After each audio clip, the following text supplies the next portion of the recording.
Hello everybody and welcome back to another NSMBW tutorial. Today we will be going over the shell strat in 5.3, or as we like to call it, WSS/weird shell strat. Thank you for that, Billy. You'll see this trick being used a lot in top runs, and it looks a lot more difficult than it actually is. This specific trick though requires the beginning of the level to be somewhat optimal, because the music cycles have to line up nicely for it to work. Right here we see when we approach the spot where the trick is to be used, the Koopa doesn't dance. And here we see when we approach it, the Koopa does dance. The Koopa needs to dance before it passes this block, or else this trick will not work. So this means to line up the music nicely, it requires you to do optimal movement in the beginning. So let's go over that now. When entering the level, you are faced by your first bramble.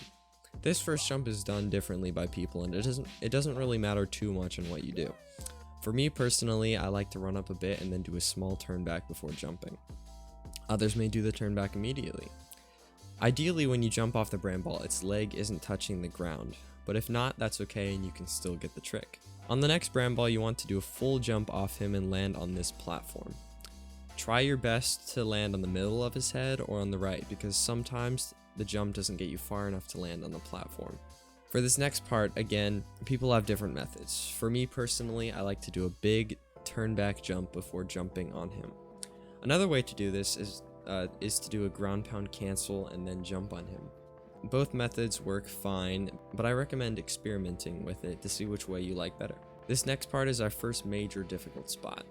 It's what we like to call Donut Jump, named after an older runner of this game named Donut DS. After jumping off the first bramble, you have to land very close to the edge of this platform. I like to do a crouch jump there, but others do it without the crouch jump. If you find yourself jumping too far and landing a bit too far away from the edge, you can do a slight turn back and still get Donut Jump. After jumping off the first bramble, you don't want to do a full jump, because doing a full jump after the first bramble might make you go completely over the next bramble and will send you straight into the Koopa. After that is just the logs, where you just need to not bonk on any of the blocks above and not get hit by any of the Koopas. And finally, we reach the shell strat area. Here's when it gets a bit complicated. Now remember, if the Koopa does not dance before passing this block, you cannot get the trick and you have to do it the regular way.